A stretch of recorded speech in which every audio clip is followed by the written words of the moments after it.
तो अन्य राज्यों की तरह हम लोग का डिमांड है कि भाई हम लोगों को जो राशि है, हम लोग का जो हक है, अधिकार है, वो हम लोगों को मिले, अन्यथा हम लोग आंदोलन के लिए बाध्य होंगे।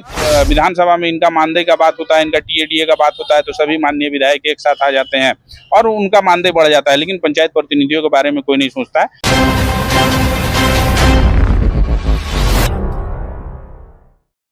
न्यूज रांची मेल के ऑनलाइन प्लेटफॉर्म पर आप सभी का स्वागत है और मैं हूं इस वक्त आपके साथ चंद्र प्रकाश। आपको बता दें, केंद्र सरकार, राज्य सरकार की जो योजनाएं हैं उसे धरातल पर उतारने का काम पंचायत सचिव, मुखिया हो गए या फिर पंचायत स्तरीय जो है जितने भी लोग हैं वो उनका काम होता है।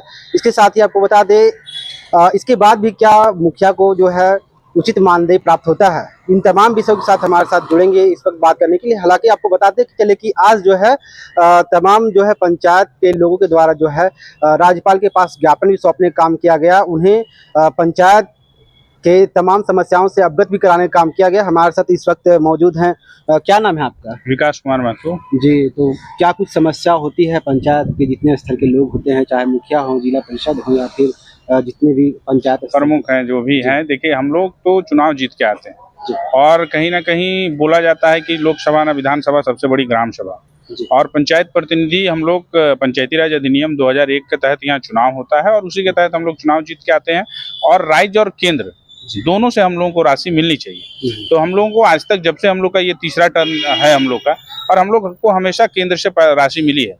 अभी केंद्र ने ये कह के राशि देने से मना कर दिया क्योंकि राज्य से हम लोगों को कोई राशि नहीं मिलती है। जैसे अन्य प्रदेशों में राज्य वित्त आयोग के से भी जो त्रिस्तरीय पंचायत जनप्रतिनिधि हो, चाहे मुखिया हो, जिला परिषद हो, प्रमुख हो या नगर निकाय के जो लोग हैं, उनको राशि मिलती है, लेकिन झारखंड में ऐसा नहीं है। तो आज के डेट में हम लोग का चुनाव का ये तीसरा वर्ष है, 23-24 से हम लोग का राशि लंबित है और राज्य सरकार इस पे पहल नहीं कर रही है। राज्य वित्त आयोग का गठन भी हुआ, राज्य वित्त आयोग का अनुशंसा भी हुआ, उसमें हम लोगों को 24-25 में इनका ये था कि 2100 करोड़ रुपया देना था, लेकिन सरकार दे नहीं रही है। तो पंचायत बिल्कुल ठप है और पंचायती राज व्यवस्था ठप है, कहीं भी पर भी कोई काम हम लोग नहीं कर पा रहे हैं विकास का कार्य।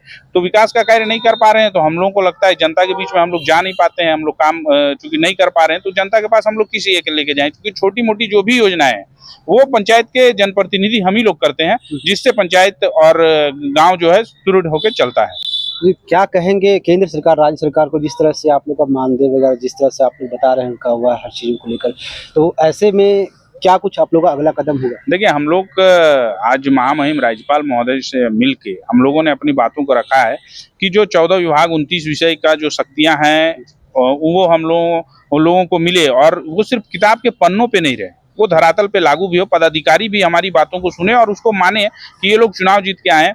आज आप एक तरफ देख लीजिएगा कि गांव की स्थिति क्या है। आज गांव के जो लोग हैं वो आवास के लिए परेशान हैं और यहाँ माननीयों को 3 करोड़ का बंगला मिल रहा है। तो जो लोग जीत के आए हैं उनको पंचायत के स्तर के लोगों को भी सोचना चाहिए और उनके विषय में भी जानना होगा। आज राज्य सरकार हम लोग को राशि नहीं दे रही है तो हम लोग कुछ काम नहीं कर पा रहे हैं, केंद्र का से भी हम लोग को राशि नहीं मिल रहा है। तो अन्य राज्यों की तरह हम लोग का डिमांड है कि भाई हम लोगों को जो राशि है, हम लोग का जो हक है, अधिकार है, वो हम लोगों को मिले, अन्यथा हम लोग आंदोलन के लिए बाध्य होंगे। आगामी 30 तारीख को विधानसभा सभागार में, पुराना जो विधानसभा सभागार है, वहाँ हम लोग का एक बैठक है और बैठक के बाद हम लोग निर्णय लेंगे। हम लोग सभी माननीय सभी विधायक, सभी सांसद को भी हम लोग ज्ञापन सौंपने का काम करेंगे कि भाई हमारी बातों को ध्यान आकर्षण में ला के हम लोगों को हक अधिकार दिया जाए, क्योंकि हम लोग कोई अलग नहीं है।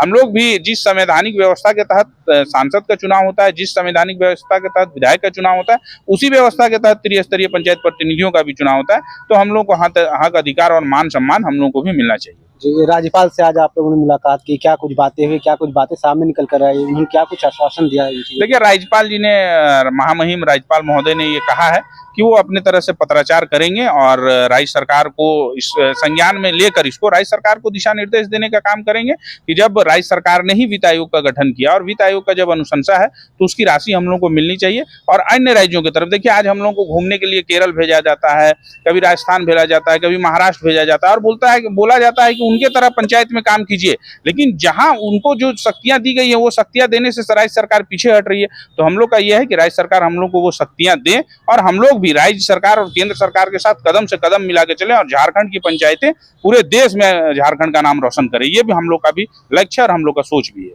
तो कैसे कार्य चलता है अगर आपको उचित मानदेय वगैरह या फिर मानदेय बढ़ाने की बात कर रहे हैं आप, मुखिया या फिर प्रतिनिधि? देखिए, एक्चुअली आप एक चीज समझिए कि हम लोग पंचायत जनप्रतिनिधि हैं पहले तो कोई मानदेय उस हिसाब से था नहीं, हम लोगों ने अनेकों बार आंदोलन किया तो हम लोगों को मानदेय मिलना शुरू हुआ, लेकिन एक वार्ड सदस्य को 500 रुपया मिलता है। आज के डेट में मुखिया को 2500 रुपया है, जिला परिषद सदस्य को 2500 रुपया। एक तरफ सरकार मैया योजना चला रही है, उसमें उनको 2500 रुपया दे रही है। तो इस प्रकार से हम लोग किस प्रकार से काम कर सकेंगे? आप सोचिए कि उतना बड़ा हम लोग का क्षेत्र होता है और वो भी मानदेय कभी मिलता है, कभी नहीं मिलता है। तो सरकार को इस पे उचित कदम उठाना चाहिए। जब विधानसभा में इनका मानदेय का बात होता है, इनका टीएडीए का बात होता है, तो सभी माननीय विधायक एक साथ आ जाते हैं और उनका मानदेय बढ़ जाता है, लेकिन पंचायत प्रतिनिधियों के बारे में कोई नहीं सोचता है। तो हमारे बारे में भी सोचे, चूंकि पंचायत जनप्रतिनिधि होने के बाद हम लोग का क्षेत्र है, क्षेत्र में हम लोग भी भ्रमण करते हैं, तो उसका हम लोगों को समुचित व्यवस्था मिले और तभी हम लोग बेहतर कार्य कर सकते हैं और तभी झारखंड की पंचायतें सशक्त भी हो सकती हैं। और पंचायत के अधीन जो भी रॉयल्टी की व्यवस्था है, जो हम लोगों को आय का स्रोत है, उस पर भी विशेष फोकस होना चाहिए और उसका भी राजस्व पंचायत प्रतिनिधियों को मिलना चाहिए, पंचायत के संस्थाओं को मिलना चाहिए, चाहे जिला परिषद हो, चाहे प्रमुख प्रखंड स्तर पे हो, चाहे पंचायत स्तर पे हो, सभी को उसका लाभ मिलना चाहिए, तभी हम लोग बेहतर काम कर सकेंगे। जी बिल्कुल, आपको बता दें जिस तरह से राज्य में पंचायत को दिखाने का काम जो है पंचायत प्रतिनिधियों का भी काम होता है, वैसे में जो तमाम मांगे हैं उन चीज़ों को लेकर उन्होंने राज्यपाल के पास भी गए थे और उनसे अवगत भी हुआ। हालांकि उन्होंने आश्वासन भी दिया है, आगे क्या कुछ इन चीज़ों को लेकर होने वाला है वो तो आने वाला समय में है, आपको बताते चलेंगे। तब तक के लिए आप बने रहे न्यूज़ राज्य मेल के साथ। धन्यवाद।